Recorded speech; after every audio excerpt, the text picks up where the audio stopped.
Hi everyone and welcome to the Bitcoin Collective podcast, your journey into sound money, Bitcoin and macroeconomics with me, Jim. And me, Jordan. This is me, my media face, live from the BBC, where we are today in Dundee on a macroeconomic hunt for the pound.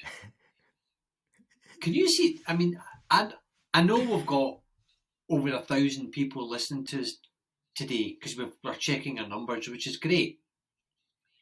Have you seen what the Scottish Parliament's doing right now? No, what are they doing? So there's an LBGT or LGBT, is that correct? If I get that right or wrong?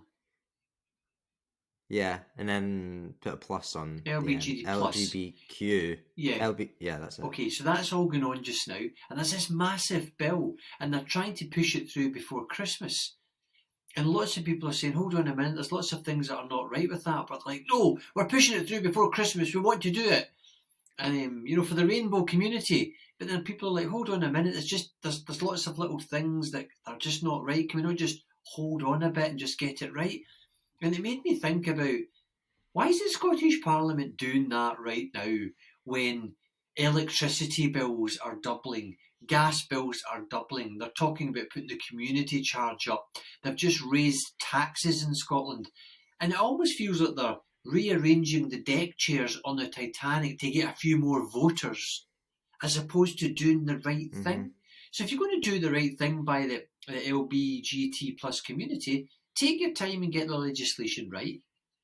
But in the meantime, try and get the economy right and stop just raising taxes all the time. I mean, that is the problem, and that's what we said on the last episode, right? The money we use today is political money, and that is the problem. It's so short-sighted, and it's like, we need to squeeze through this bill so then we can get these voters. We need to make these people happy in the short term, so then they'll vote for us in the next election.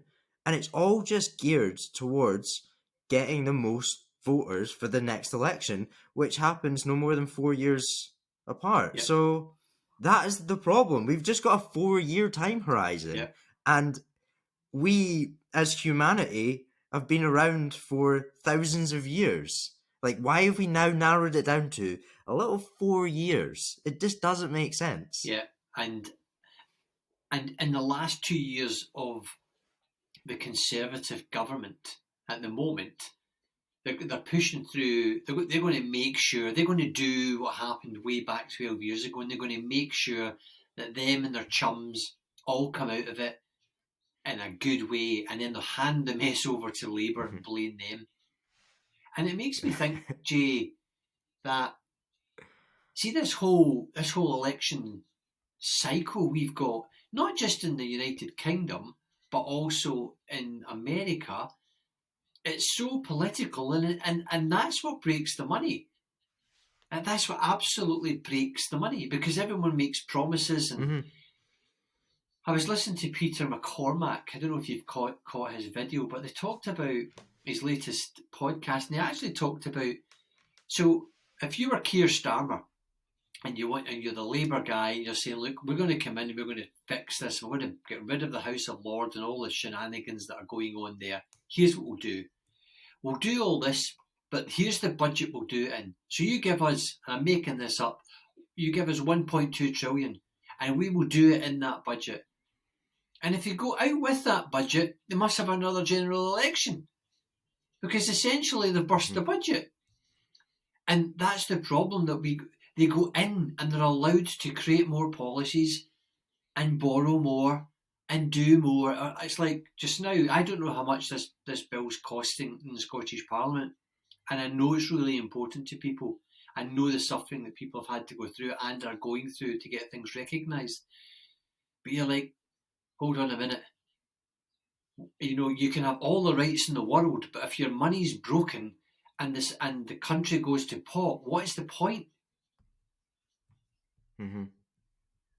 Yeah, and I mean, on that point, But is it every? Now I'm thinking, is it every 5 years in the UK? Yes, General there's to be an elections, election within like not a 4. 5-year period. Yeah. Is it? Okay, yeah. But it's almost like the way I've been looking at it, is it like we default every 5 years and like kind of start again because it's like a new, different party that comes in? Aye. It If feels like that's that. It's like all the work just gets undone if they're against it, if it's like Conservatives yeah, but and we've had Labour. the So it's like Conservatives all for that 12 work. years. You've had them for just that Yeah. hasn't happened, and as a result of that, things have gone stale. Yeah. But even if a new leader comes in and the Conservatives, it feels like they just start again. And it's like, oh yeah, we're gonna do this and we're gonna fix this. And then they don't do it, and then just someone else comes in and does the same old, like, we're gonna do this, we're gonna do this, and never does it. I mean, It all comes back to accountability as well, right? well, who are they accountable to?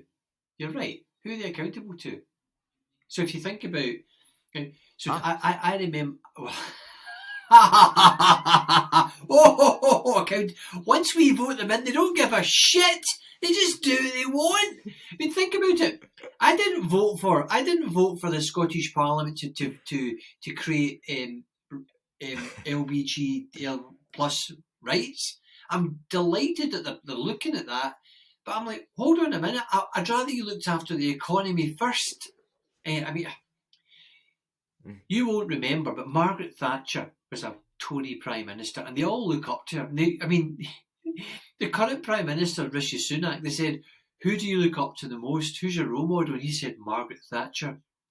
Right, what a wee posh Tory boy, right? So she joined Downing Street, and outside Downing Street on the day that she was voted in, she quoted the prayer to St Francis: "Where there is hope, or where there is despair, let me bring hope. Where there is this, let us do that." And it was always like, we're going to be just so lovely. What did he do, Rishi Sunak, right? The billionaire, little rich boy. He stood outside Parliament and said, this government's going to be about integrity. Meanwhile, Dominic Raab, the guy who backed him, has got some like 6 or 7 complaints against him for bullying. Michelle Mone in the House of Lords the government are now suing her company, or alleged company, for the 122 million to get it back after we've been on there. And then you've got ex-Prime Minister, disgraced and proven liar, Boris Johnson, out. He's made £1 million in speaking fees after making his brother, Little Lord Fauntleroy of Marylebone. What does the brother do, Joe Johnson? He takes CZ's dirty BNB money with a view to helping him make Binance a legal entity in the UK. And then he resigns this week because it's too hot to handle. And you're telling me it's all about integrity. It's about getting as much as they can out of the system before they get voted out. Yeah. That is the problem. Right there. Yeah. And it doesn't matter what the bill is or what they're trying to push through to them. Like, we're just using this as an example. The LGBTQ plus community, the bill, I don't know what it is. I have no idea. Same here. But it goes through, like, we see this all the time. Like, it doesn't matter what it is. It just, like, it gets rushed through. Yeah. And at what cost? Did you see? Excuse me. Did you see the American senator yesterday? He came out and he said, "Hold on a minute." No, because they're doing. I can't remember his name, but they're doing the same over there. They're trying to rush through something like borrow $1.3 trillion. We need to get this bill through so they can give the military something like 48 billion. This is for our military. And he's like, hold on a minute. Why are we rushing this through? Why can't we wait another 2 weeks and just get it right? So he was going to create amendments and make objections. But this is in the same week, Jay, that Putin has come out and said, everything, all options are on the table, and America is going to give Patriot missile battery systems to Ukraine. Now they cost hundreds of millions of pounds. This is all about war. It's all about power. It's not about you and me. And that's why the Scottish Government can create as many rights as we want, but we might end up fried in the next 12 months. Because I just wonder. This is what makes me think, John. And you can laugh. I am that far away from thinking. I think the fourth turning is going to be a mini nuclear war somewhere, and then that'll really scare us. Because if COVID didn't scare us enough, that'll really scare us, and we will do as we're told.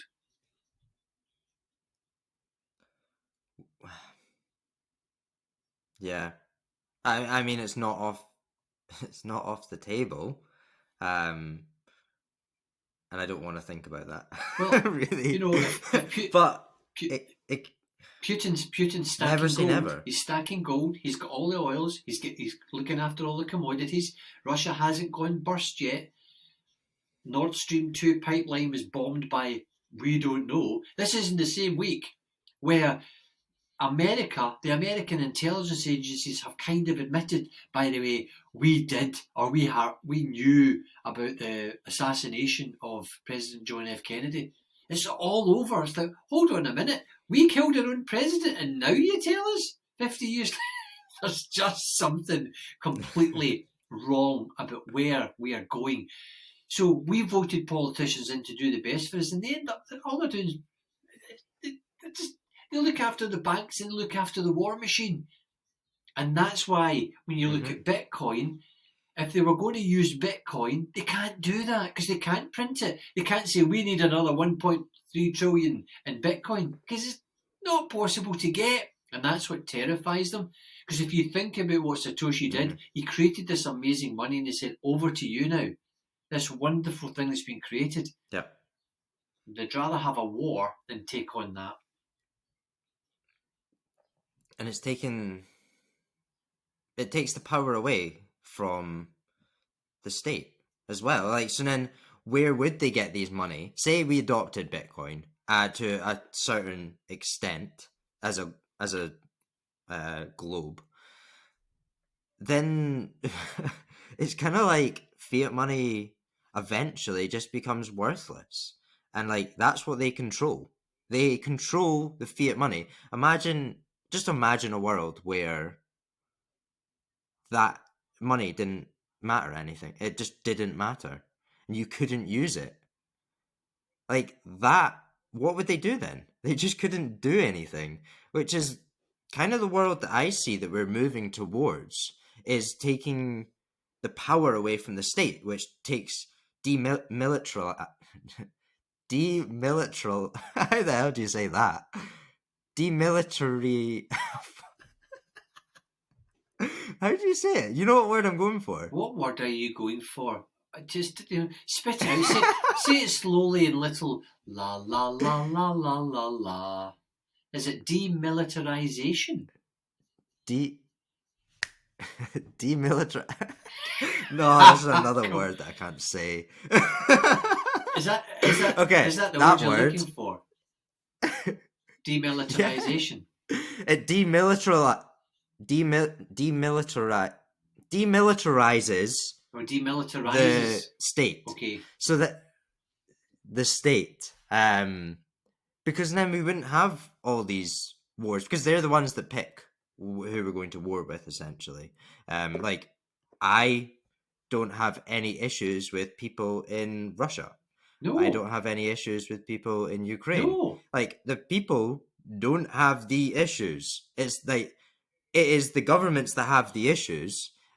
And what happens if you take the power away from them? If you think about it, Jay, that's the mental thing that you need to think about. If you think about it, the reason, so the governments have got all the power, and what they've done is they've then created big war machines and they've created intelligence agencies, and the people that are lobbying, and the people that are paying, and the people that are influencing government, they're from all this. They're from all that. So it's all in their interests. Mm-hmm. Meanwhile, you and I are sitting here. I'm sitting going, I've been threatened. I've been threatened with nuclear war since I was at school. we had nuclear war. We had nuclear war adverts on the TV about hiding under, desks and doing this and doing that and don't look up and Really? oh my God, we actually had What? adverts on the TV, and we had documentaries telling us what to do in the event of a nuclear war. I recall. I'm going to dig some out. You can put them in the show notes. And then now I'm thinking, hold on a minute. Okay. This guy, Putin's actually talking about deploying these missiles, because he says, if you look at America, UK, France, everybody, you are all funding Ukraine, which means it's all of you against us. So we started this war, which is a horrible war to start. No one's saying it wasn't. No, I'm not saying Putin gets off the hook in any way here. But he's now going to escalate this, and you just wonder. You're like, hold on a minute. If he, let's say, just puts a tactical nuclear weapon into Ukraine, which would be disastrous for the Ukrainian people and people in Poland and everywhere, Moldova and around it, how do the Americans respond? Because it ain't us, it ain't NATO, it's America, right? America runs NATO. Let's not kid ourselves on here. Where do we go? And is this it comes back to, is this the fourth turning? And what Majid was talking about. So how are we going to come out of this? I'm not sure. It needs to be like, this is the phase of crisis. Yes. And there needs to be something that tips everything over the edge. And like in the book, it says that a war usually is that one, or a financial crash, or a pandemic. Was that? I mean, it wasn't big enough, I don't think, COVID, to actually push us over the edge. Like, we're still feeling the effects. And I think this fourth turning will be the thing that actually makes us go back into the first turning is the money, is, in my opinion. But will we see a war in that period? You just hit the nail on the head. That the war is the behind, or the front of the money, right? Like, so everything is about money. And like with these governments, it's all about the money. And what happens if they have a war? And the war... But what happens if they have a war? If they have a war, and it's a nuclear type war, they can reset. They can reset the money. Mm-hmm. That allows them to then reset the money. But would it allow us to reset the money? I don't know. As well, like, for Bitcoin to then come, and I don't know the answer to that. It's almost to be able to blame the war and say, right, see all that toxic debt, all that stuff, we're going to put that over there and we're going to start afresh. Your question is, would they start afresh with Bitcoin? The answer is no, in my opinion, because because they can't then fanny around with it. No, but it gives...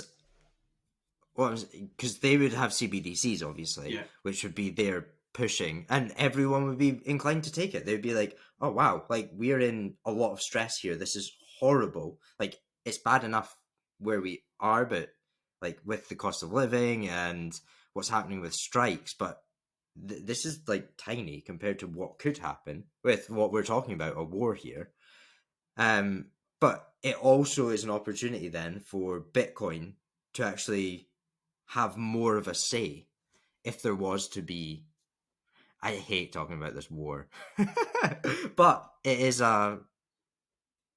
real life. It could happen. Well, it's the closest it's been. So let me take you back in history again.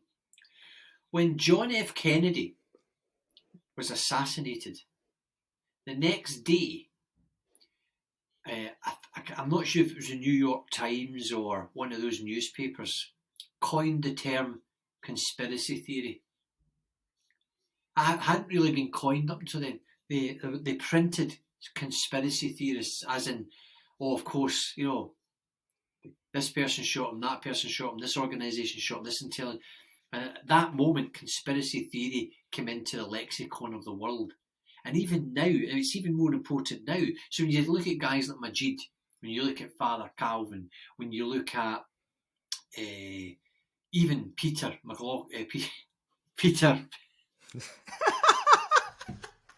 Peter McCormack, and others.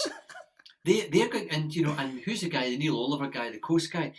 I mean, we've talked about this before, but people are looking at them, and I know that people they're a bit conspiracy theorists, but actually they're just calling out everything that is taking place.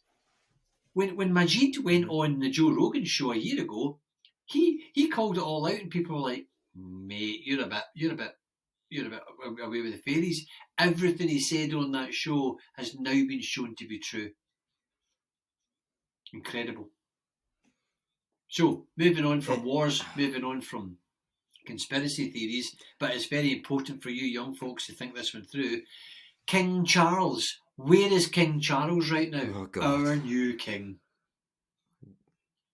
Does anyone care? Where he is right now is he's on the face of the new 5, 10 and £50 notes. So he's very happy. I did see this. Yes, he's the man. King Charles is going to be on your £5 note. And by the way, a £5 note will not even buy you a pint of beer. That's the way it's going. You need a £10 note. You need a £10 note with the king's face on it to get you a pint of beer. That's how. It's quite an interesting one to where that's going. So, King Charles has come out today in the newspapers and said, "Screw central bank digital currencies because my face won't be on them." Right, so they're printing all these new notes, these fiat currency notes with his face on it, and he's like, "No chance. I'm the man." Has he actually come out and said this? No, but he should do. It does make you laugh though. No. We're printing new notes, and then they're talking about a central bank digital currency. I don't get it. It's just a showpiece, right? Yeah. Surely. It is. Like, I can't remember the last time that I used cash. Long time ago. Yeah. Yeah, I wonder with CBDCs if they'll carry on any of the monarchy symbolism or whatever, like putting faces on notes on the money. I wonder if that will carry on somehow into the digital age and into CBDCs. It'd be interesting to see how they try and do that. They're like holograms. When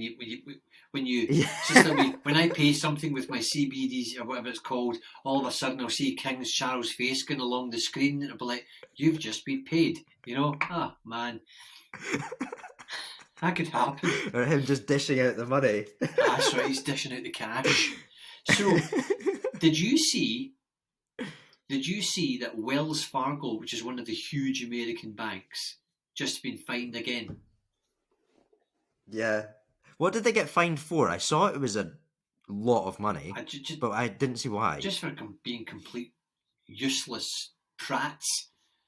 $3.7 billion they were fined. Mm-hmm. $3.7 billion. Wait, I want to see if you can pull it up. I'll have a look as well. It was like $2 billion to go to customers or whatever, and 1.7 is part of the fine. That's massive. It just says for illegal activity, including unjust foreclosures and vehicle repossessions. Oh, right, okay. Wow.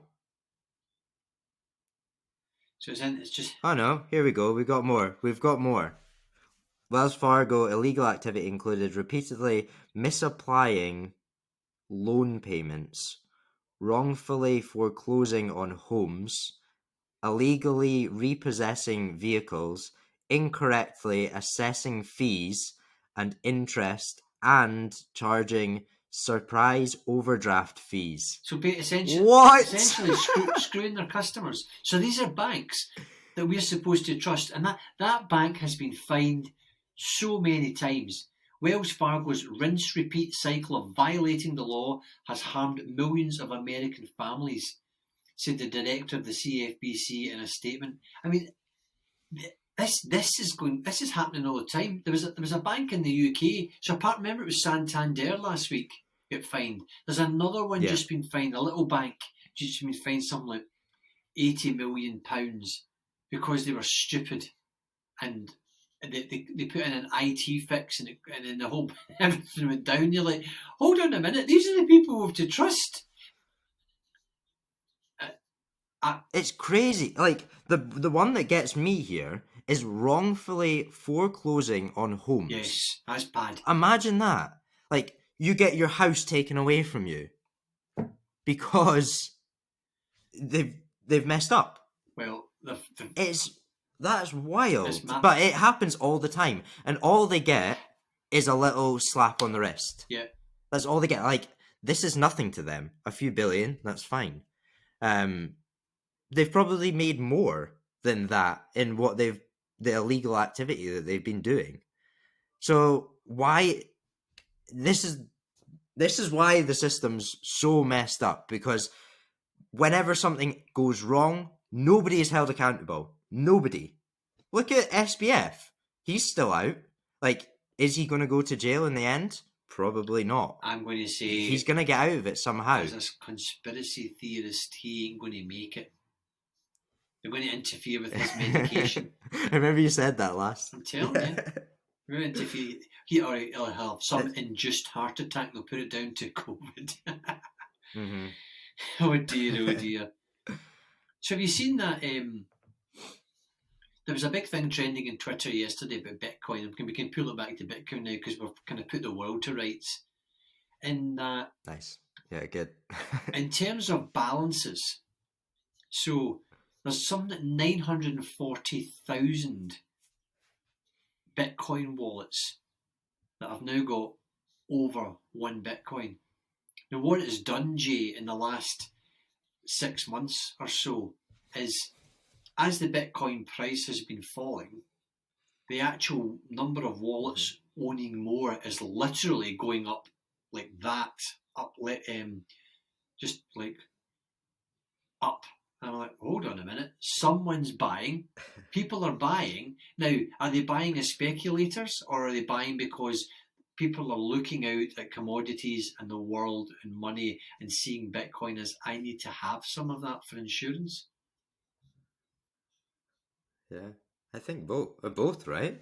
I mean, I'm certainly buying. I know you're buying, and there's a lot of people buying Bitcoin and accumulating it because they know the fundamentals. Yes, maybe everyone that's listening to this podcast and us, like, we concentrate on the fundamentals. It's not just like a buy and sell, like a trading tool essentially. But there will be people out there using it just as an investment, right? Yeah. Because we're in a bear market. Smart money, like the people, you want to invest in bear markets and then sell in bull markets. So there will be a lot of people doing that as well. So yeah, it's amazing seeing those figures that so many people are buying Bitcoin, but I don't think enough are in the camp of, we know the fundamentals and we could justify why we're buying it. Yeah. And you're right. So if you were to look at all those new people that have got one Bitcoin, and having 1 Bitcoin is pretty special. Have you reached 1 Bitcoin yet? What? You get, how many Bitcoin I have you have, got? yes. Oh, Jordan's got over a bit. That. Ooh, that was a trick question. You're not supposed to tell anyone how much Bitcoin you have. Well, interesting that the other tweet that went out that was trending yesterday was 0.1 Bitcoin. So if you've got 0.1 Bitcoin, that's actually special. It's almost like it's a badge, having 0.1, never mind 1 Bitcoin. But at today's prices, and I never thought I would see them, I've discussed this with you before, it's really cheap. I keep asking myself, why are you not dollar cost averaging in more? And I saw this guy yesterday, this Joe, somebody was saying, yeah, Bitcoin's going to go to $7,000, and I was trying, I don't know how that happens. Maybe it is. Maybe everything's just going to unwind and it will go to $7,000. But it seems to be holding its own quite the thing at 16,000, doesn't it? Yeah. Uh, I mean, I don't have much input on the price of it, but it might go down to 7, and that would be amazing. That would be Unless amazing. it went down to 7 because of something happened, like a black swan event Yeah. within the fundamentals of Bitcoin, then I'd be worried. But out with that, no, I'm not. I'm not worried about external factors influencing it because I know what the internal operating system of Bitcoin is, and I know how it can benefit the world. So if it goes to 7, yeah, I'll be trying to buy as much as I can. Yeah. So if you think about what the CIA can do, so there's a quote here from John F. Kennedy, and he says, "I will splinter the CIA into 1,000 pieces and scatter it into the wind." John F. Kennedy, right? And now it's like, did the CIA kill John F. Kennedy? And there's all sorts of stuff coming out in America in terms of files that are being released. Do you not think for a minute the CIA listen to this podcast? Bum, bum, bum, bum. Do you not think for a minute the Bitcoiners, Maybe they do. the Bitcoiners, the Bitcoin community, all the OGs, all these people are not on the radar of the CIA and the FBI and GCHQ in this country? I bet you they are. But the thing is, if you think about it, they can kill a president, but they can't kill Bitcoin because of the way it's set up and the node structure and the mining. It's almost like, we can't kill this. It must be killing them that they can't kill it. Yeah. Do you know what I mean? Yeah. So they're trying to work out different ways of owning it. attacking it now. I think owning it. Owning it, yeah. Yeah, in typical corporate America, and that might be part of the play. When it comes, we have the nuclear war, it comes down to $7,000, and then all the institutions go, right, that's the bottom, and they just swoop it all up. Because I recall when it was $60,000, everyone was talking about, oh, the institutions are coming. And then a lot of people were saying, well, are they going to come and buy at this price? No, they want it way back down so they can get it back up to 70 and do their 10x. And then show the world how amazing they are. I was actually having an interesting conversation with someone because we're going to do some education with institutions around, because we're seeing a lot of people going to crypto rather than Bitcoin. Oh, God. So that's the main reason. Crypto.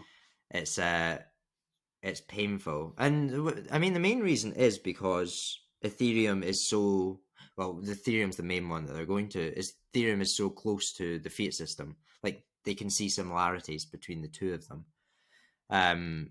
But interestingly, with a few conversations I've had with institutions, like if we're talking about Bitcoin adoption in institutions, the individuals, maybe there's a lot of Bitcoiners within these institutions, and there probably is. But in that world, your reputation is so valuable because you're trying to move up the ladder that you're not going to risk it on this, let's just say, bet that Bitcoin's going to 10x. So why would you... I mean, there's more risk, or you're going to benefit from... Oh, what am I trying to say here? I had a really good sentence all lined up, but I can't remember it. Let me go and find it.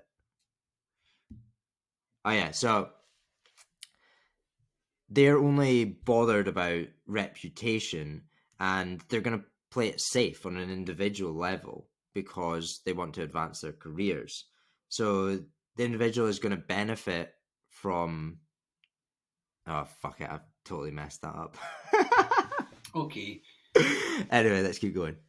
So, as I look at Bitcoin adoption and the amount of people that are accumulating it, and the number of wallets that have got more, it's the most it's ever been, 940,000.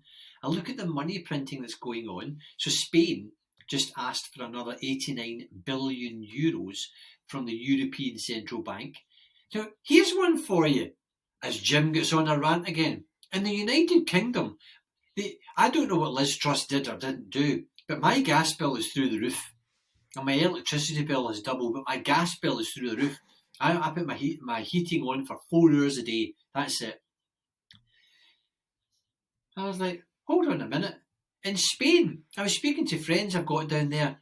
Their electricity hasn't gone up because the Spanish government borrowed billions of euros from the ECB and is swallowing up all the electricity rate hikes so that the Spanish don't have to pay it. And I'm like, hold on a minute, that can't be right. We're the UK and we're getting screwed. But what they can do is they can just put their hand out to the European Central Bank of Frankfurt and say, please, sir, can we have some more? 89 billion, and they're calling it COVID recovery. Oh man, just call it whatever you want, but it's just money printing. But it doesn't seem to, and it seems to be they can print money in Europe, and it doesn't seem to have much of an effect. But as soon as the Fed pivots and starts printing, all of a sudden it's like we're on the way to the races. Mm-hmm. I mean, because they're the world reserve currency, right? Oh, world reserve currency.